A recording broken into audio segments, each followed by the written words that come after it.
السلام عليكم ورحمة الله وبركاته. أما أخبار الأهلي والزمالك اليوم، ونبدأ بأخبار الأهلي.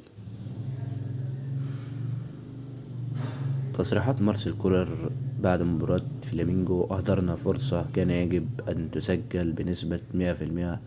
ضغط المباراة: الشوط الثاني ضغطنا بقوة وكان لنا فرصة بنسبة 1000%، يجب أن تنتهي بهدف وتقتل المباراة، لكنها ضاعت وبعدها اللقاء تغير تماما. الأخطاء في هذا المستوى صعب تعويضها، وعندما ترتكب هذه الأخطاء فهذا يعني ما تقدمه غير كافي للعب في هذا المستوى. ذهب محمد شريف إلى بطولة أفريقيا وإلى هذا الحين لم يعد. يستهل الأهلي مواجهته في دوري أبطال أفريقيا بمواجهة الهلال السوداني يوم 18 فبراير الساعة 3 مساء في السودان. ونأتيكم بأخبار الزمالك.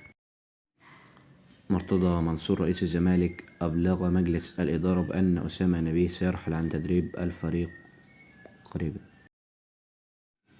نبيل معلول المدير الفني لنادي الرجاء الرياضي: لا يوجد أفضلية للترجي أو شباب بلوزداد على حساب الزمالك. كولر يمنح لاعبي الأهلي راحة 48 ساعة بعد كأس العالم.